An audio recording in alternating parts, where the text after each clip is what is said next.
yung binuong independent commission for infrastructure hindi naman talaga totoong independent dahil hindi nito sinunod yung kagustuhan ng mga mamayan na biktima ng korupsyon na isang totoong independent na parang People's Tribunal o People's Commission. At ang ginawa ni Marcos ay siya na ang nag-appoint. Hindi independent ang Independent Commission for Infrastructure o ICI. Ito ang inihayag ng Labor leader at dating senatorial candidate na si Leo D. Guzman sa mga isinasagawang investigasyon ng ICI sa flood control scandal. Sa isinagawang pagpupulong kanina ng Artikulo 11, kung saan kabilang ang 10 magkakaibang grupo na laban sa korupsyon. Sinabi ng mga ito na dahil appointee ni Pangulong Ferdinand Marcos Jr. ang mga iniluklok sa ICI, selective prosecution o pipiliin lamang anila ng mga ito ang makakasuhan at mayroong whitewash na mangyayari. Lumalabas yung klarong manipulasyon kung para pagtakpan o i-manage yung takbo ng investigasyon hinggil sa korupsyon.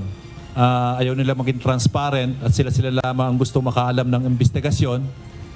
Ayon naman kay Attorney Luke Espiritu, National President ng Bukluran ng Manggagawang Pilipino, scripted umano ang nangyayari at tutol din sila sa panawagan ni ICI Special Advisor at dating PNP Chief Rodolfo Azurin na wag nang magsagawa ng kilos protesta ang mga Pilipino.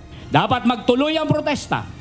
Dahil kung nagpatali tayo ng kamay sa mga sinasabi ni Rodolfo Azurin ng institutional action na wala namang institutional action, if at all we have failed institutions taken hostage by our dynasty, kung walang public pressure, walang protesta, walang direktang intervensyon sa taong bayan, mauhulog lang tayo sa mga malasarswela na pekeng mga pag-address dito sa issue ng korupsyon.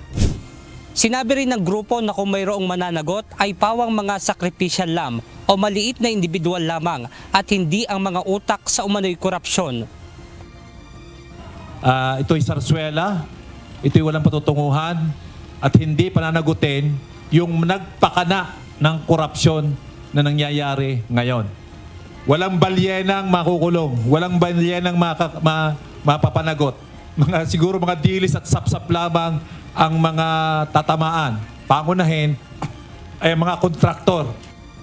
Meron na silang ilalaglag na mga sacrificial lamb, tuloy ang ligaya. Bakit tuloy ang ligaya? Kasi in the meantime, na tayo ngayon nananawagan ng panagutin lahat, tigil na yung korupsyon, in the meantime, tuloy pa rin ang lahat ng mga sistema ng korupsyon.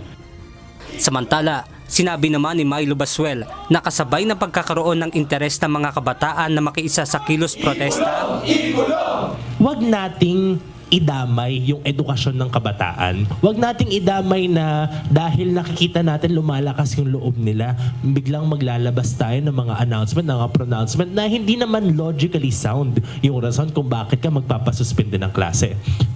Sinubukan naman nating humingi ng reaksyon mula sa ICI patungkol sa ibinabatong issue ng Artikulo 11, ngunit wala pa silang tugon sa ngayon. Ikulong! Ikulong! Lahat ng sangkot! Benedict Samson, UNTV News and Rescue. Diyos ang aming sandigan, serbisyo publiko ang aming pinahahalagahan.